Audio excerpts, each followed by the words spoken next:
Hello ICSE நண்பர்களே, நம்மளோட free ICSE WhatsApp குரூப்போட லிங்க் கீழே டிஸ்கிரிப்ஷனில் கொடுத்துருக்கேன். Please join. ஸோ நம்ம குரூப் வந்து ரொம்ப ஆக்டிவாக போயிட்டுருக்கு with polls and new tips.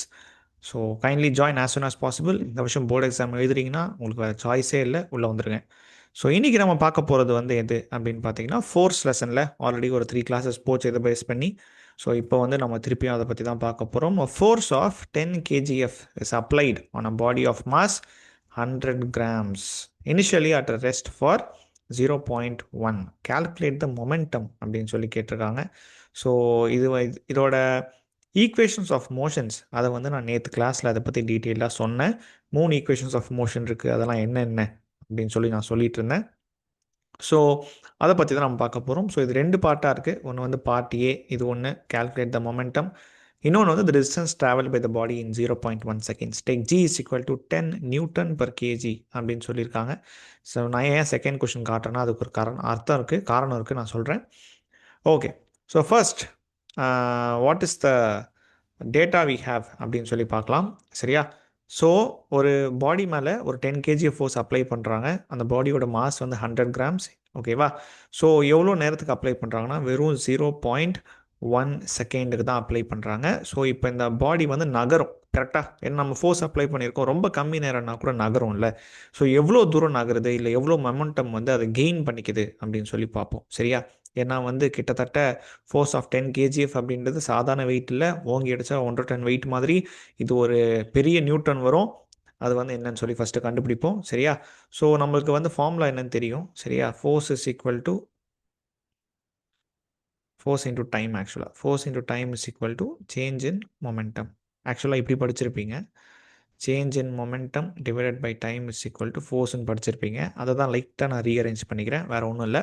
But இங்கே ஒரு விஷயம் கவனிச்சிங்கன்னா, ஃபோர்ஸ் வந்து கேஜிஎஃப்பில் கொடுத்துருக்கான். நான் உங்களுக்கு செகண்ட் கொஷின் காட்டினேன், அதில் வந்து G is equal to 10 newton per KG அப்படின்னு சொல்லியிருந்தான். ஸோ நம்ம நியூட்டனுக்கு மாற்றிக்கிட்டோம்னா கொஷினில் நம்மளுக்கு எங்கேயுமே கன்வர்ஷனால தப்பாகாது.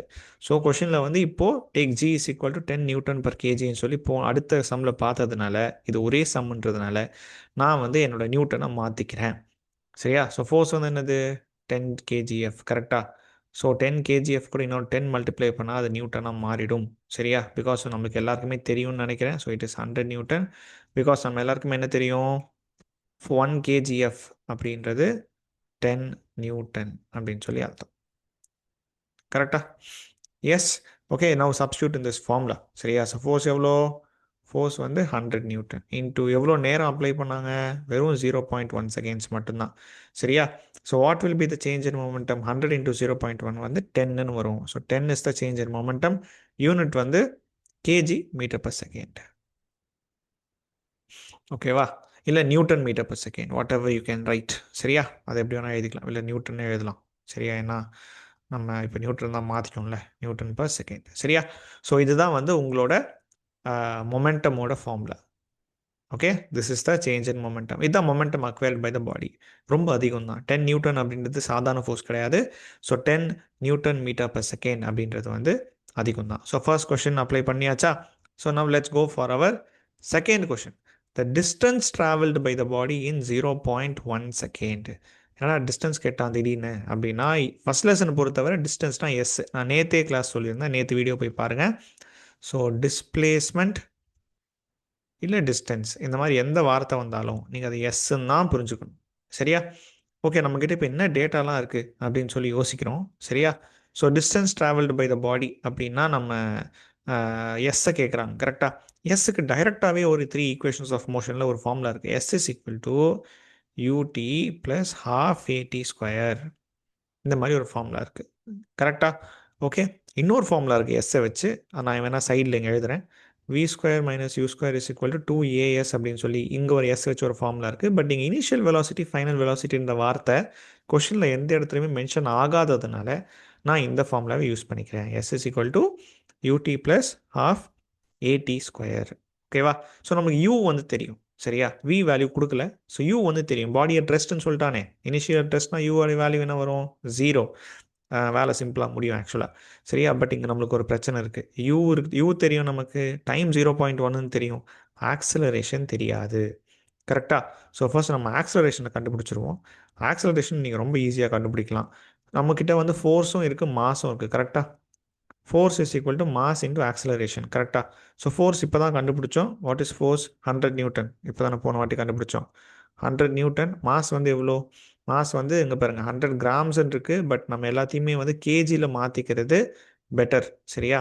ஏன்னா கொஷனில் இந்த மாதிரி இப்போ ஜி வேல்யூ பாருங்கள் சரியா, நியூட்டன் பர் கேஜின்னு இருக்குது. ஸோ இப்போ ஆன்சர் என்ன வரும்? 0.1 கேஜின்னு வந்திருக்கும் கரெக்டாக.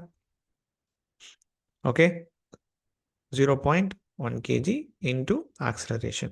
ஸோ 100 divided by 0.1 என்ன வரும்? ஆக்சலரேஷன் வந்து நீங்கள் டிவைட் பண்ணிப்பீங்க அப்படின்னு நினைக்கிறேன். ஸோ 100 by 0.1 வந்து என்ன வரும்? 1000 metre per second square. Unit முக்கியம். We are finding out acceleration. So metre per second square அப்படின்னு நீங்கள் மென்ஷன் பண்ண வேண்டியது அவசியம். இப்போ நமக்கு எல்லா டேட்டாவும் கிடச்சிருச்சு. யூ வந்து 0 இன்ட்டு 0.1 0 தான் வரும். இருந்தாலும் உங்கள் புரியறதுக்காக எழுதுகிறேன். ஹாஃப் இன்ட்டு ஆக்சலரேஷன் இப்போ தான் கண்டுபிடிச்சோம். 1000 இன்ட்டு 0.1 த ஹோல் ஸ்கொயர் சரியா. ஸோ இது எல்லாத்தையும் நீங்கள் கேன்சல் பண்ணி இது வந்து மொத்தமாக மொட்டை ஆகிடும். ப்ளஸ் இது 2 1s are 500 வந்திருக்கும். ஸோ 500 இன்ட்டு 0.1 என்ன வந்திருக்கும் அப்படின்னு சொல்லி கவுண்ட் பண்ணி பாருங்கள். ஓகேவா. ஸோ 500 இன்ட்டு 0.1 ஒரு டெசிமல் பாயிண்ட் தள்ளி வந்திருக்கும். So it will come around 50 metre அப்படின்னு வந்திருக்கும். Fine. So this is the distance travelled by the body in 0.1 second. அந்த இம்பேக்டில் எவ்வளோ தூரம் ட்ராவல் பண்ணியிருக்கு அப்படின்னு சொல்லியிருக்கான். Yes, okay, yes, fine. So இது வந்து இன்னைக்கான சம் இது.